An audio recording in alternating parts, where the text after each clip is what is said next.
I'm bored of playing Lujixia. This charity game ends right here. Being with you is really not fun at all.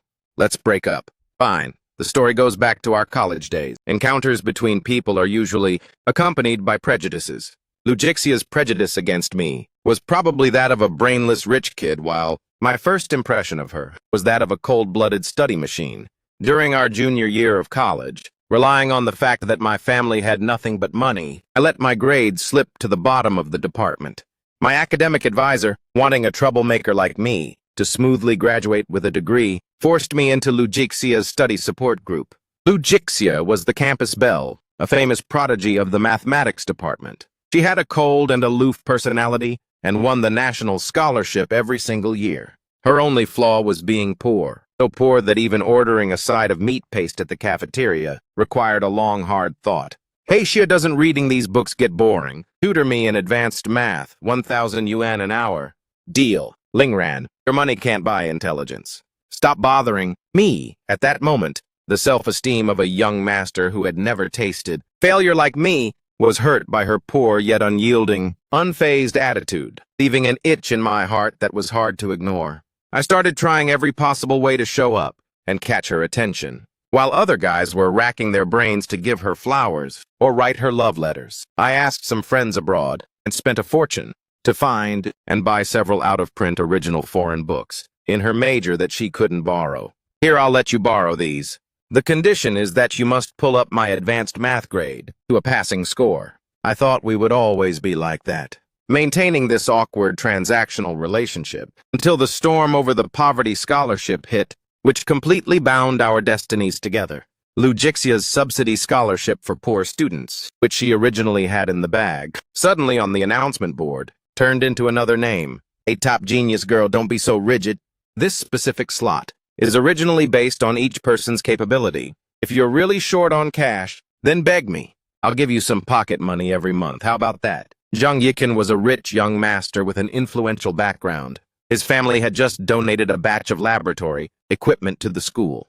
He snatched the scholarship not for the money at all, but just to spruce up his resume, to keep the peace. According to my usual style in the past, I could have directly thrown at Lujixia an amount 10 times the scholarship and told her that I would support her. But I understood that doing so would only make her last bit of self-respect get trampled on mercilessly. Lujixia didn't need charity. What she needed was justice.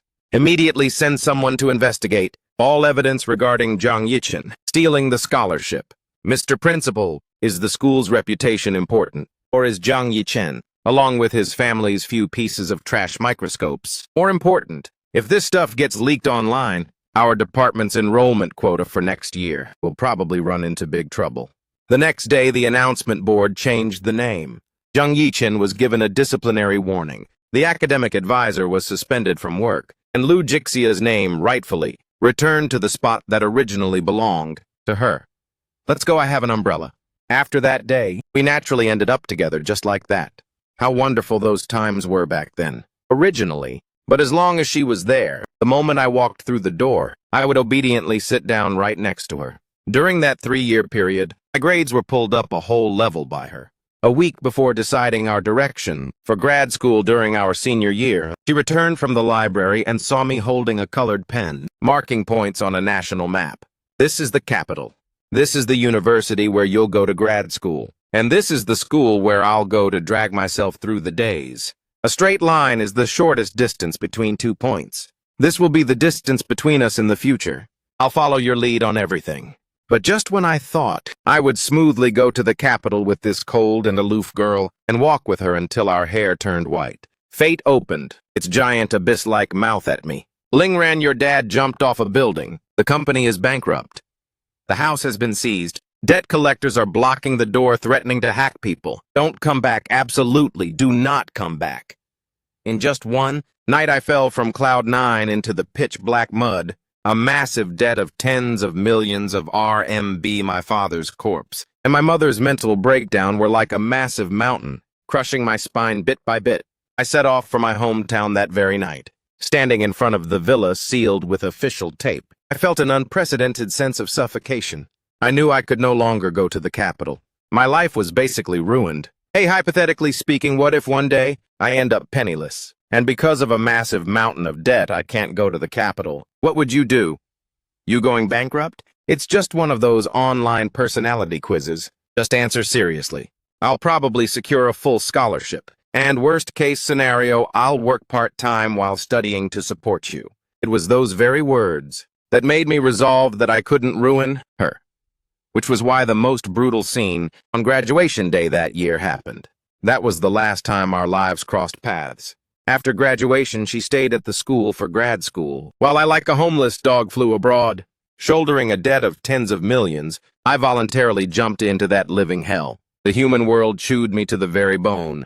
People usually think that bankruptcy is just a series of negative numbers showing up in your account, but only those who've been through it understand that it drags you down from the status of a human being and kicks you straight into a beast-like existence. The debt of tens of millions and the debt-collecting phone calls forced my mother to a dead end every single day, leaving me with no choice but to step onto that reckless path, going to underground medical facilities to act as a human drug tester. Here I got to know Uncle Lee. Uncle Lee was an illegal immigrant in his 50s. To gather enough money for his son's down payment back home, he had been selling his life here for 3 whole years. That night, he was coughing violently on the iron bed in the basement. The quack doctors in the underground clinic were scared of getting into trouble, so they didn't even perform basic first aid, directly pulling out his IV drip, intending to wait for him to draw his last breath before dumping him into a slum graveyard. Little Ling, live, you must keep living. Uncle Lee was dead. Uncle Lee was dead. That blood-stained dollar bill became the final straw that crushed the last bit of dignity left in the young master of the Ling family, which was me. From that day onward, the passionate, enthusiastic Ling Ran completely died. I turned into an underground gutter rat, someone who would sell his own flesh and blood by the pound for money. I thought that by pushing Lu Jixia away, she would have a bright and successful future, but I underestimated her. It wasn't until years later that she found out that while I was living like a pile of filthy mud in this foreign land, Lu Jixia back home was going through her own share of brutal trials. What's the use of studying that trash math of yours? Can you put it on the table to eat? Your younger brother still needs to buy a house. Hurry up and follow me back to the village to get married. This 300,000 RMB, even if I have to sell my blood, I will pay it back to you guys. From now on, whether I live or die, it has absolutely nothing to do with you anymore. Doesn't have anything to do with you guys anymore. That night, she moved out of the dorms. Right in the middle of the night, she abandoned the mathematics department where success was already guaranteed and began years of studying for a completely different major, self-destructive, grind to get into this country's top medical school. Constantly skipping meals combined with extreme anxiety caused her to develop severe gastric ulcers and a nervous breakdown. But the hatred for me filling her mind was the only thing keeping her alive. Both of them, because of the other person, were self-punishing in the most brutal ways possible. Yet fate seemingly found this torment to be not enough, insisting on setting up a cruel, fleeting encounter. The 3rd year after the breakup, at that time Lu Jixia, relying on her extraordinary willpower and talent, successfully got into medical school. And as an elite graduate student representative, she followed her mentor to the country where I was staying to attend an academic conference. Ling Ran, it's you, right? Come out here. Ling Ran, you bastard, get out here right now. The side effects of the drug testing flared up. At this exact moment, the intense pain made him almost want to scream out loud. Lu Jixia, the academic conference is about to start. Let's hurry over there. The 5th year after the breakup, after 5 years of crazily testing drugs, my immune system had completely collapsed. I traded my life for 30 million, finally filling the bottomless pit of debt my father left behind. Now I am debt-free, but my life is also coming to an end. I'm not afraid of dying, but I'm afraid that after I die, there won't even be a single person to claim my corpse. It's been 6 years and I want to go home, even if it's just to look from afar at the city where she lives. The 1st week after returning to the country, at that time I didn't know yet that at the bottom of the abyss, the girl I pushed away with my own hands years ago was holding a scalpel setting up a medical net, waiting to snatch me back from the hands of the Grim Reaper. Mr. Ling looking at Wiggs again. Professor Lu, this is the new patient joining our group. He has already signed the consent form. Mr. Ling, this is the professor of our group, Lu Jixia. Your treatment plan is completely under her charge. Ling Ran male. 28 years old. 5 years ago, while working abroad, he discovered swollen lymph nodes in his neck. Initial diagnosis was non-Hodgkin lymphoma. In-depth pathological testing revealed. No need to read the rest. Did you forget this patient? I didn't forget, it's just that this medical record is quite special. I've already looked it over beforehand. Keeping this up is no good.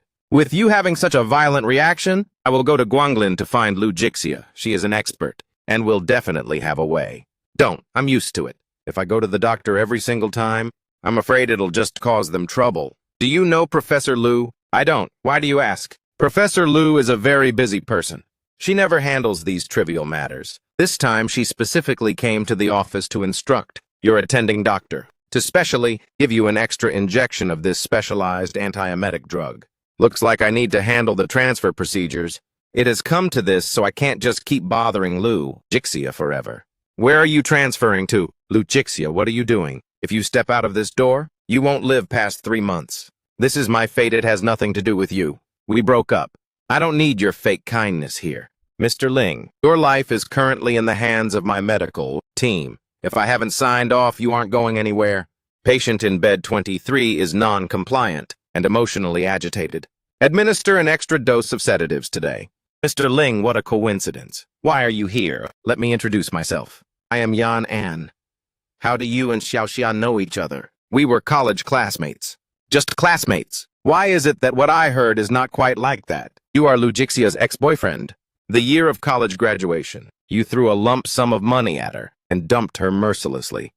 For what exactly? Because your family went bankrupt. So you wanted to use that method to push her away, not wanting to drag her down with you. Do you think you're some kind of saint? You thought by taking on the debt for her, going abroad to work illegally as a human drug tester, and turning yourself into this half-human, half-beast, half-ghostly state, she would be super grateful to you. But honestly, thanks to you, I'm actually able to get engaged to Lu Jixia. What do you want to hear? Want to hear me say that I regret it? Don't you regret it even a single bit? Oh, I regret it.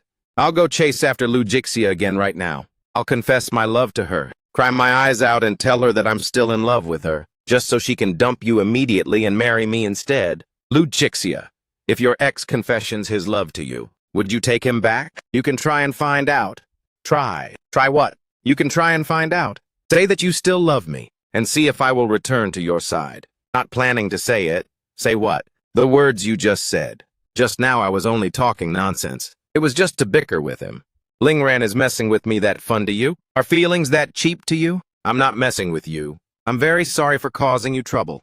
Yanan and I are indeed about to get engaged, but that is merely a one-sided wish from his father's side. I was the one who told him to come here today. The things about your bankruptcy and drug testing, I was also the one who told him to bring them up. Then my heartfelt congratulations to you. If I hadn't gone bankrupt and dumped you back then, you wouldn't have landed the principals, precious son-in-law. That's exactly why I say you're foolish beyond cure. As for what happened back then, I apologize to you. I shouldn't have hurt your feelings, nor should I have humiliated you in front of everyone. It was my fault. Can you just let me go? Let you go. Do you think I actually care about that? I've already come down this path. Ling Ran. Do you honestly think I still care about your humiliation? Did you think I didn't know you only broke up with me because of your bankruptcy? And then while you were abroad, you got sick and hid it completely from me. The prey thought he accidentally wandered into the trap, completely unaware that the hunter to wait for this prey had used 6 years of her youth blood and tears to weave a medical dragnet, with her own hands leaving no escape. Hello, Lingran, what's up? About Lu Jixia. I know what I did wasn't exactly right, but back then you left so cold-bloodedly, throwing down a lump sum of cash and just vanishing. It was only later that I found out. Not only did your family go bankrupt, but you also got leukemia while staying abroad. Lu Jixia just blocked my way downstairs like that, for a whole week straight. In just 7 days, Lingran, she lost 5 kilograms. You've never seen her look like that. Her eyes were filled with nothing but dead silence, like a wandering ghost. If I hadn't told her the truth back then, she definitely would have driven herself to suicide. After learning the truth, she abandoned the mathematics department right away and crazily studied to transfer to medical school. I was afraid you'd blame me, so I didn't dare say anything all these years. Are you listening? Yeah, I'm listening. I don't blame you. Sorry for troubling you. I felt like a massive idiot. I thought I was making a noble sacrifice. never realizing that my self-righteous protection had personally destroyed the dream she loved the most, forcing her to bear heavy shackles and walk alone in hell for 6 long years. Lingren, what's wrong? Do you feel sick somewhere? Why did you switch majors for grad school? You clearly loved math. You idiot, I didn't need you to do that at all. Don't you understand? Did you meet up with the class monitor? Let's make up. Let's not break up anymore, okay? We can't. I'm going to die. Luchixia, I will drag you down and ruin you. I can't just stand by and watch you like this, Lingran. You can't just stare at me without blinking like that Longran. I know what you are afraid of. I swear I will never give up my life because of you. Even if one day we are separated by life and death, I, Luchixia, swear, I will absolutely never give up my own life because of Lingran. I definitely won't die with you. I will live well living until I grow old. So now are you willing to tell me you love me? I love you, Luchixia. I love you. My son is getting married soon, and the house doesn't have enough space anymore. I'll compensate you double the lease break fee and give you 2 days to move out immediately. Gotta find a new place, move into my place. It's close to the hospital, making checkups convenient. Just move in there. And just like that, I moved into Lujixia's apartment completely naturally and logically. However, living together brutally exposed the most fragile fear hidden beneath Professor Lu's cold exterior. Lingran, please don't abandon me at a time like this. You're all I have left. I really only have you left. I'm not going anywhere, Jixia. I'm not going anywhere at all.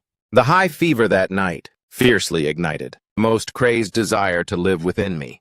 I told myself that even if I had to fight the Grim Reaper for it, I had to snatch this life of mine back. I just woke up. I'm going to the bathroom real quick. Don't move. Are you hiding from me? Who's hiding from you? Stop looking, it's ugly. I look like a monster. It's not ugly. This actually looks much easier on the eyes. I've wanted to kiss you for a long time. Seeing how you always worried about that wig usually, I didn't dare make a move.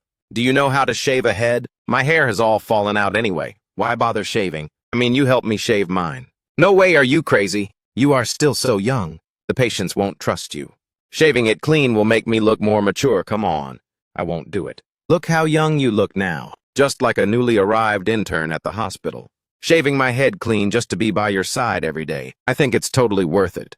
When it's time to shave yours, you won't be mad at me anymore, because you already shaved my head too. What else I'm going to be mad at you too? From that day onward, there were 2 bald heads in the house. Only when going outside did we tacitly put on our wigs together, leaving each other to see our truest, most disheveled selves, yet also the ones who loved each other the deepest. The new drug treatment had completely finished. All your vitals have miraculously stabilized again, and the disease sites are under maximum control. Let's get married. Okay. Boss, please use this money to help me forge 2 of the simplest plain rings. My entire body seemed to freeze up at that moment. That was the exact money from over 6 years ago when I forced her to break up. The breakup fee that I threw right in her face, in front of everyone. For 6 years, even when you couldn't pay your tuition, and even when you were starving to the point of stomach cramps, you never touched a single cent of this. Lingren, back then you used this money to ruthlessly cut off our past. Today I'm using it to bind the rest of your life to me. From now on, everything you owe me, you must use your entire lifetime to pay back. Okay. I'll use my entire lifetime to pay it back. The days after our marriage felt like a beautiful dream stolen from the hands of the Grim Reaper. Over the past 35 years, we made up for our lost youth, as time etched wrinkles around our eyes. Lu Jixia became a highly respected professor with great prestige, while I also managed to live to become an old man, just as you wished. Professor Lu, I have managed to live until 70 years old now. You should give me some praise. Back then, you said I wouldn't live past 3 months, remember? After I am gone, please use my medical records to publish your thesis. When you have free time, go do square dancing with the other old folks and plant a few more pots of flowers. Being by my side all these years, you must have gotten bored of me, right? Take a real good look at this world for me. Don't come looking for me too soon, okay? Hey, old friend, did you receive a letter from Lingran this year? Sigh, there isn't one this year. That was the final letter. Over the past 5 years, every single time our anniversary came around, she would receive a letter sent by me. Those were letters I secretly wrote before I died. Then asked the security guard to periodically deliver for me. This wasn't a letter written by that optimistic 70-year-old man, but one from over 40 years ago by a Lingran in a foreign land who was being tortured by rounds of drug testing, to the point of dying and coming back to life, writing his true final testament. I'm sorry for breaking up with you in such a bastardly way back then. My family went bankrupt. I'm currently working as a drug tester at an underground clinic abroad. Today I just finished testing a new kind of medicine, and every inch of my bones feels like it's being crushed to pieces. Just now in Chinatown, down a small alley, I thought I saw you, but I didn't dare step out. I hid behind a trash can, engraving every single shout of you calling my name into my bones. Jixia, I'm really about to lose my hold. If I can make it to tomorrow morning, I will definitely buy a plane ticket back to find you. Don't hate me. Forget about me. Luchixia, you're here. Let's go, I have an umbrella. The encounters and reunions between people are exactly what fate has ordained. Luchixia and Lingran were destined to be together. It was only a matter of time.